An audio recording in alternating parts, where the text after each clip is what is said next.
Hello and welcome to your episode of 8 Move Win and the musings of a bullshit queenager. Today I have the very beautiful, the very lovely Kat Paterson with us, and she is going to be talking to us all about brain rewiring, which is fascinating. Sounds like it's going to be really, really scary, but having just spent the last 10 minutes laughing my head off, I don't think it's going to be quite scary. It's going to be really, really interesting. So, lovely Kat, tell us a little bit about you. Who are you? What do you do? Why do you do it? So many questions. I know, First like, thing in the go, morning. go. So yeah, I'm Kat. Some people may know me as the straight talking ginger, but I have recently had a midlife crisis, an existential crisis, and rebranded back under my own name, reclaiming the name Kat. Yeah, it's what happened? Why did you go back? Like, not go back. Why did you move forward into your own name? Yeah, I turned 50 this year, and I went to France for a month. Oh, whereabouts? La Trinité-sur-Mer, so southwest Brittany. Sorry. Oh no, I know where that is. It's down the coast. You'd fly into Carcassonne. I've stayed at a campsite there. Oh, there you go.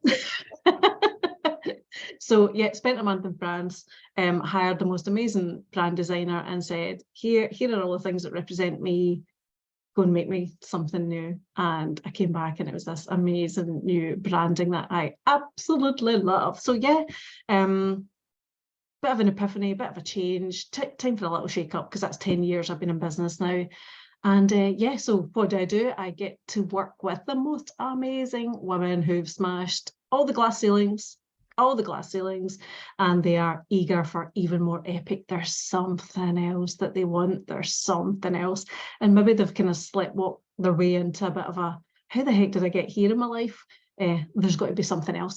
And they are, oh, my people, my clan, I attract those people. And yeah, we just set them up for more joy and more epic in life. Oh, that's amazing. So do you work with business owners, or do you work with women that are in careers, or is there any particular area that you're involved in? All of the above. So I also break all the rules in business about going after your ideal client avatar, because I think it's a load of pants.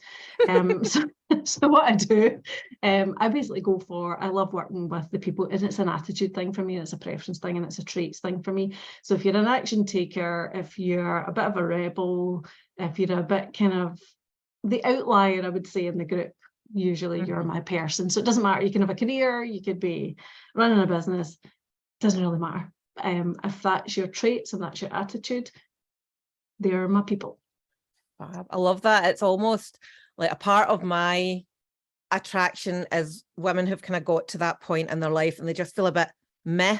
And it's really hard to describe, isn't it? It's just really hard to put a label on what it is. And I hate the term midlife, and I don't use it in anything that I do because it makes me feel actually quite traumatized by it, because I refuse to believe that midlife is a thing.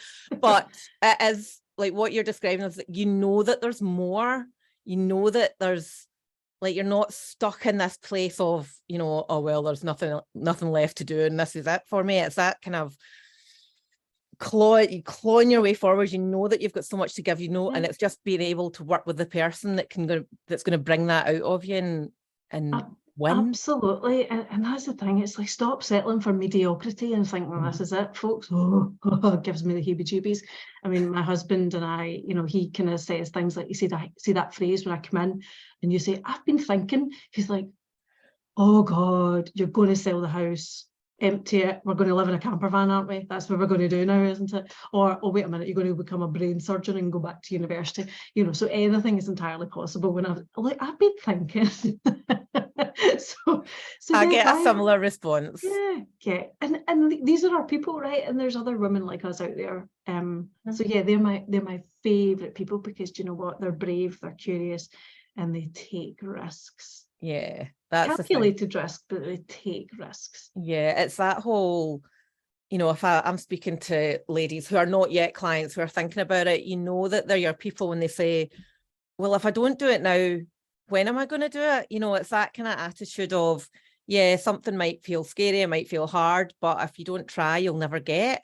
Yeah. And I'm absolutely with you on that. I totally love that. And it's really quite interesting because I've been doing quite a lot of research. A lot of the things that I do is around physical transformation as well as emotional and mental transformation. And there's been quite a big onslaught of people on social media that I've seen really recently saying, oh, well, I've hit my 40s now, my body's changed. Oh, well, I don't like it. I hate it. I hate how I look. I hate how I feel. But there's no point me trying to change because that's just what life's all about. And you're like, oh my God, no, you can change anything that you want to, anything at all. And that's just so, when I think we start finally believing that we've got the power, that internal shift is just it's a beautiful thing, and that's it. It's about and I'm not about the kind of physical transformation, although I wonder if it's just really interesting hearing you talk about it. When we rewire some of the behaviors, actually unlocks that other bit that you feel that you can do pretty much anything. And I hate the word empowered. I'm just going to put that out there as well. That sounds like I'm going to give it to you. You've already got it. So, right, we're going to have to get a list of things that we can't say. So we're not allowed to say midlife. We're not allowed to say empowered. We are a marketeer's worst nightmare. We are. I just refuse to buy into the mainstream of how to do things. So yeah, that's that. Oh, fab. Right. So talk to me about, when we were chatting before, you're saying about how like brain rewiring is so important. And, we want people to have a more of a life, an epic life. So tell me a little bit about this brain rewiring stuff. So so 90% of the body's serotonin is created kind of in the digestive tract, right? And it's a chemical that gives you all that happiness and that optimism, right? So you know all this. But the thing is, the brain uses about 25 to 30% of the energy that's available. That's hundreds of energy, right? So what your brain's going to do is default to the easiest thing, even if the easiest thing is a load of pants. Yes. Even if the easiest thing, and you hate yourself for it, where you eat the McDonald's or you watch another crappy reality TV show. Sorry for the people who love that kind of stuff. Do you know? I actually have a bit of an attraction to Selling Sunset. I don't like reality TV. Okay. However, Selling Sunset. No judgment. But... No, I judge myself. You can judge me all you want. I judge myself. But that's the thing. So the brain's always going to default to, because it's the path of least resistance. Mm-hmm. So the thing is, because we always think, the easiest path is sometimes the thing that lights us up most or whatever, and it's not. It's sometimes the stuff that just gets in your way and the behaviours that are holding you back. And then you question yourself, oh, I'm no good at this. And then you go down this spiral, and controversial opinion oncoming. If somebody tells me that you suffer from imposter syndrome, I just want to grab you by the scruff and like shake you really hard and say, no, you don't. Do you know imposter syndrome? If you look in Google Trends, this is my geek thing. If you look in Google Trends about 10 years ago, imposter syndrome wasn't even a thing that was searched for. Imposter phenomenon existed, 1920s, something like that. I think it was the first time. But as soon as we pathologized it, we had imposter syndrome. Oh, I must be suffering from that. It must be this. It's none of that. You exist in a system, particularly as a woman, and particularly of different ethnicities, but you've never really had your voice heard. So guess what? Your brain defaults to, well, I better not say that, and I better not do that, and we don't do things like that around here, and we can't change that because we've tried that already. All of that stuff is this nonsense thing, this superpower brain needing a wee bit of virus checker. That's nuts. That is nuts, right? So why would we argue for a label that keeps us teeny tiny small? I'm all for labels when they're useful, and then you can do something about it. But actually, what if I said that instead of you going about believing that you don't have the confidence and that you've got imposter syndrome and that you're rubbish at these things and you can't possibly change, what if I told you you could do an exercise that took you about 10 minutes and you could implant a trigger in yourself, dead and brown styly, and get over it like that? No way. Hi. Oh, do we have 10 minutes? We can do that just now. Well, I can talk you through it, but that's the thing, and it's one of those things that it's so simple. So you kind of you'll get a lot of the people going, nah, that doesn't work. That's a load of nonsense. But if you think about it, we know more about what's going on in the universe and stars and constellations and Milky Ways than we do understand our own brain makeup. We're still learning this stuff all of the time. So I'm from a psychology background. I'm criminal, worked in the COVID world, let's just put it that way, behavioural psychology. That's interesting. All that kind of stuff. So people are my thing. Looking at people are my thing. But when you understand how your brain works, you can do something about it, right? Oh my goodness. It's as simple as that. I am making it as simple as that, but it's just about practice. It's about changing a behaviour. It's about doing something different that serves you and doesn't get in your way. So imagine all the women so let's just use public speaking as an example. The amount of women who haven't had their voice heard, who want to stand up and have got something to say, but they're absolutely terrified of doing a presentation or doing podcasts or whatever that is. And imagine that you could implant in yourself a little ritual and a trigger that stops those nerves, that actually capitalizes on the excitement and gets your brain fast into a position where you actually enjoy what you're doing, and all of that stuff melts away. Why would you not do that instead, rather than fighting for a label that keeps you small? I know. See that this imposter syndrome, like obviously in the entrepreneur world, I see this a lot, but also not just like people that are coaches or service providers or consultants, but also in my own clients. And it's that kind of negative self-talk of, well, who am I to want to be X, Y, and Z? Who am I? And like, where does it come from though? So beliefs are, so we all live in a paradigm, right? So our belief system are just thoughts that we keep on thinking. So let me give you a really easy example. If I'm part of the Flat Earth Society. Are you? Not today. Not this week, Emma, no. Not this week, maybe next week. If you think about it, so what's my brain going to do? I'm going to look for evidence to support that belief system. Mm-hmm. So if I then tell myself as a woman I've got imposter syndrome, guess what I'm going to do? I'm going to see blogs, I'm going to read articles, and I'm going to pile on the belief. So I'm not rubbishing the fact that people have got things and voices and all of the stuff that keeps them held back. I just think it's a dangerous place to go to argue for a thing that we've pathologized. So, but it's just a belief system. So you can change your belief system. So I don't want to get really controversial, but if you remember back during the crazy last 2-3 years during the pandemic, the real split about vaccine and anti-vaccine, they're operating in their belief system. Nobody's right or wrong when you think about it. They're just operating from a place of, this is what I believe, this is what I wholeheartedly believe, and all the evidence I'm going to look for is going to support that theory. Whereas actually the thing to do is, maybe the theory's not right. What if my belief system is wrong? Where's the evidence to support that it might not be completely accurate? And that's the starting point. Just being curious to think, because we all have our own individual belief systems that we've got from growing up and our experiences and our environment and how we were brought up as kids, and whether we were an only child or siblings. All of that taps into your belief system. I mean, my belief system is that bananas, wasps, and dolls and mushrooms exist in their own category of evil. Oh. Right? So if you tell me I'm going to make banana bread during the pandemic, I'm like that. Ruined it. You totally spoiled the entire 3 years of COVID. Life is rubbish. What are you doing? Right? So that's all it is. It's just thoughts that you keep on thinking become a belief system. But when you do it consistently, and a belief system can hold you back. So what would you choose? Would you choose a belief system that supports you and moves you forward? Or would you advocate for a belief system that's just going to keep you moaning and thinking you're not good enough and stuck? Why would you do that? I know it's exactly the same. What I see, like people come to me and go, I can't lose weight.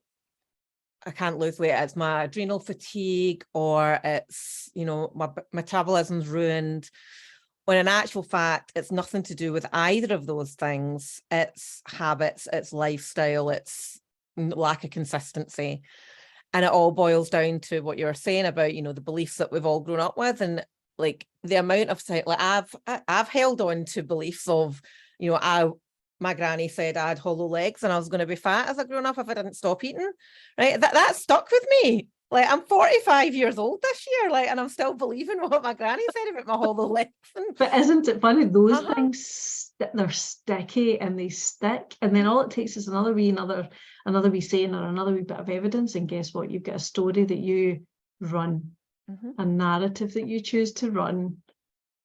And it's based on our senses. So, I mean, if you think about it, so all our senses, so sight and smell and vision and everything else, you know, your brain's looking for the path of least resistance. Your brain's looking to use as little amount of energy as possible.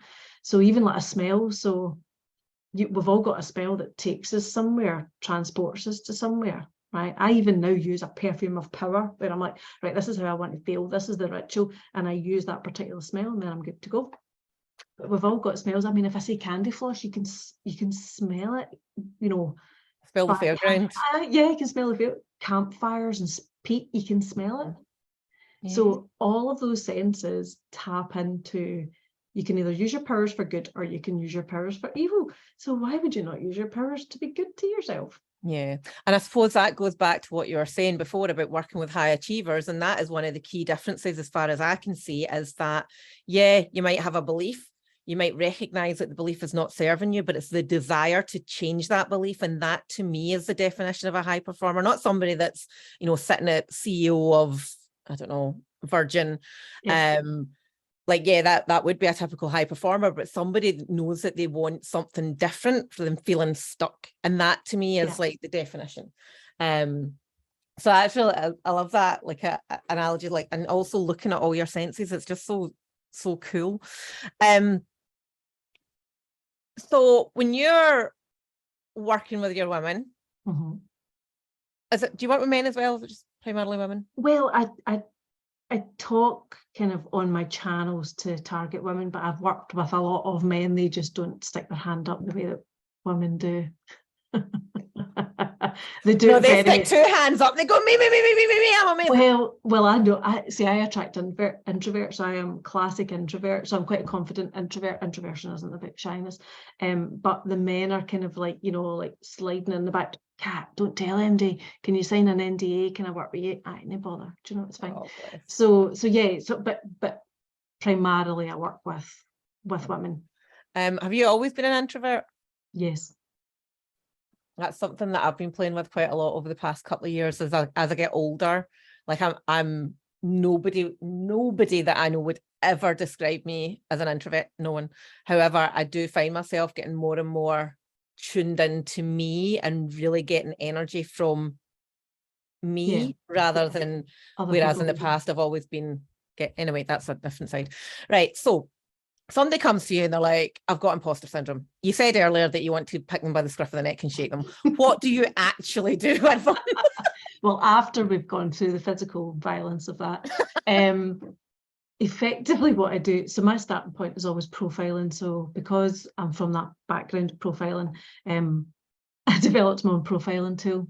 So effectively that's my kind of benchmark. I profile you based on, so my methodology is based on what brings you joy, not what puts you in a box. And that can shift depending on what day it is, what year it is, where you are in your life. So that's my first point. It's the joy. And then it's about actually, how do we shorten the gap between you at the moment and the future you that you would love to get to? And stop doing that, because she's not available 5 years from now. She's actually available to you right now. And it's compressing time, because time is just a social construct. So we just compress time and make that happen faster. And I go through a kind of methodology around that, my own kind of way of bringing that out of people. So it's bespoke. It's not a come and here's 6 people and you all go through the same thing. Yeah. Why would we do that? We're all completely unique individuals. So my kind of superpowers are about simplicity and really listening. So things that you say that'll appeal to you, that won't appeal to you. So it's a very bespoke thing. Yeah. So I realize I'm being very intangible at the moment, but it's all based on joy. What brings you joy? What brings you happiness? What brings you that kind of little sparkle? And that could be outside of your job, or that could be actually, I want to make that my whole thing, my whole identity. And it's just brilliant. but it freaks people out as well, because they're just like, I'm walking into the unknown now, Kat. What the heck are you going to do to me? I'm like, well, I'm just going to Derren Brown you, and it's all good. And then you'll leave and you'll feel amazing, and then you might quack like a dog if I use a trigger, but I'm only kidding. I would do that to people. But that's the thing, it's about rewiring behaviours, all based on this big supercomputer that sits on your shoulders. It's so interesting what you said there about like the fear of being Derren Brown. Like I do, like a big part of what I do is identity, and that scares the bejesus out of clients, because they come to me for, I want to lose 2 dress sizes, I feel stuck, I'm kind of 45 and I don't feel like me, like hormones have stolen me, my mental load is huge, I've got all these things going on. You're like, well, we get to decide who we want to be, and that whole identity piece is like so exciting. Like that's the real part that I love doing. And it's like what you were saying about, you know, who do you want to be in the future, where do you want to be 5 years, where do you want, like, well, what kind of things does she do, like how does she feel joy? Well, do that today. And I've got a bit about in fact, I've actually got this big thing that I read every single day. And it's like one of my big things is about, I want to feel secure and relaxed to have the life that I want. And that's based on financial income in the future. But if I'm relaxed, I'm creative. If I'm creative, I can design new programs, I can design cool things. Okay, well, how can I learn to relax in the here and now? And one of the things is learning to play keyboard, which I'm absolutely terrible at. So I have not got a musical bone in my, and my son's up here every day like da, da, da, da, da, James Bond theme tune, and I'm like that trying to get these stumpy fingers to move over some keys.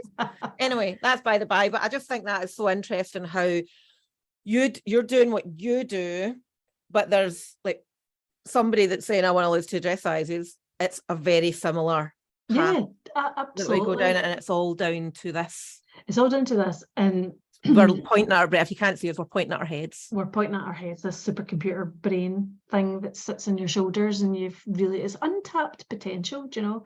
And it's funny you talking about playing the piano. I started to learn, how many years ago now? About 8 years ago now. The clarsach, which is a Scottish harp. And the brilliant thing about it is, and I'm saying I can't actually read music, I've got dyscalculia, all the things, but I can see patterns. But the thing is, see, when you're doing that, you can't think of anything else. Your brain is so filled with trying to do the thing. It's like roller skating. I go roller skating with my friend, and there's nothing like a bit of roller skating where you don't want to fall and break your face or your hip to make sure you're not thinking about life and all your problems. Yeah, right? Very true. So it's all these things. It's like, do it now. Stop waiting for when you feel amazing or when you're the right dress size, or stop it. Just stop it immediately. You know? It's like, so I kind of class myself as, you're the architect, you know, so it's life design, right? So it's, you're the architect and I'm the holder of the space and the helping you build the plan out. And that's the easiest way to describe it, how I work with people. It's like, it's your gig, it's your choices. And you might not know everything that you want at the moment, but let's start. Let's start creating whatever that looks like. And then, because we know that if you and I look back 5 years ago, we're not the same people. We might, obviously we're in the same body, we're not kind of shapeshifters. But the point is, we're not the same person. Why would you want to be? Totally get that. Totally.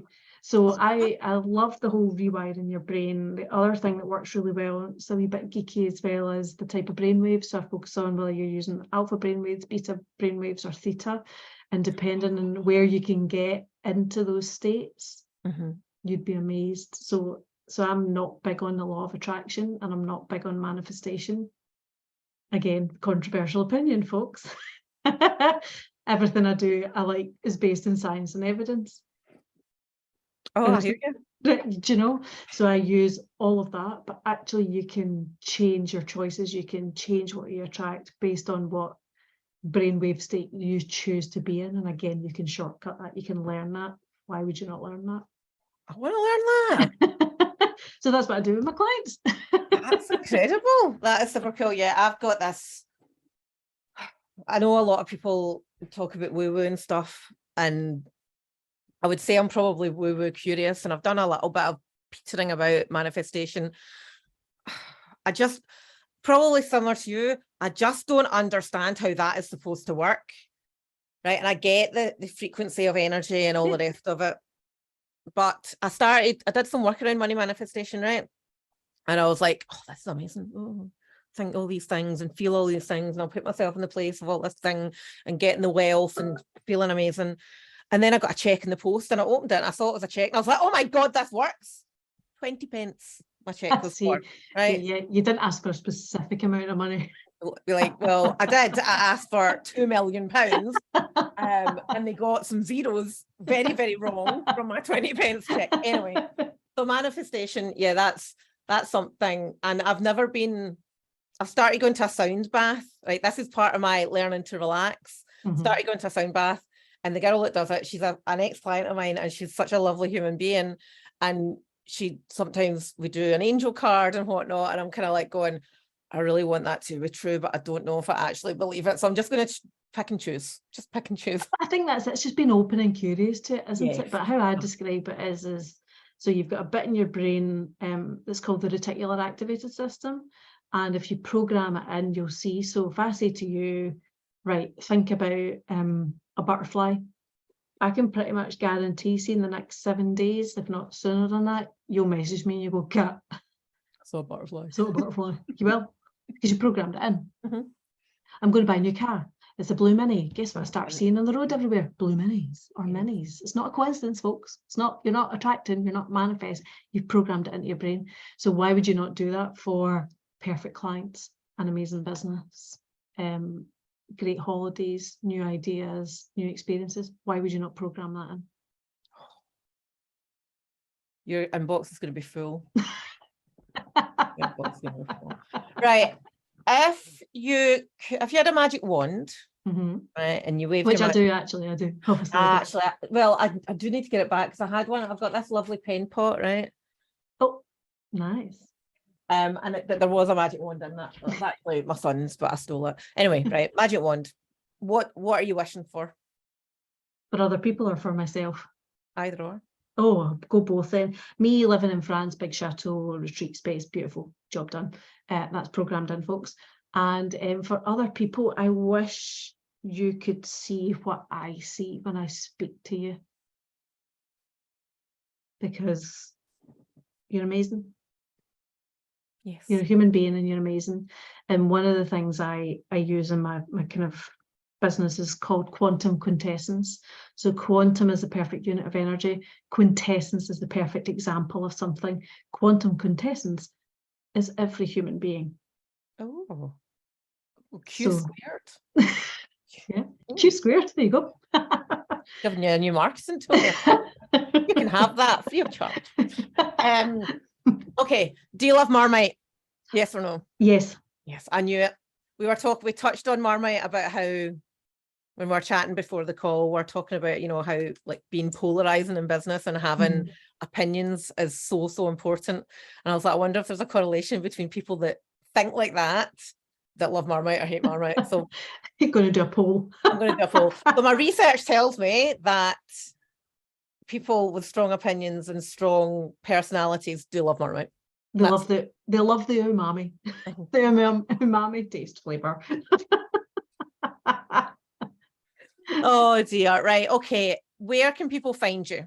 You can find me at katpaterson.com. That's Kat with a C and Paterson with one T, because I always have to explain myself. So katpaterson.com. Yeah, come over and look at my beautiful. Well, think yourself lucky your name is not McElhinney. Like, how many times in a day do I spell that? M-C-E-L. Yeah. Anyway, right. So Kat Paterson, are you on social media? Can people find you there? Are you active? I'm there strategically. I stepped out of mainstream a long time ago, but yes, you can find me on Instagram, Kat Paterson STG, and I'm kind of warming up on LinkedIn. Don't judge me. Oh no, I'm on LinkedIn. I haven't been able to get into it for a week because they keep sending me a code and I can't find the code. Can't find it. I've got a girl that helps me with social media, so she's getting in and she's posting, but I've got no idea. You can't. Well, at least you still get some kind of access. Absolutely. All right, my lovely. Thank you so much for coming to talk to our listeners today. If anybody wants to reach out and talk to Kat more about how she can help you, then absolutely, I would highly, highly recommend. What a wonderful human. So thank you very much, Kat, and we will speak to you soon. Thank you so much.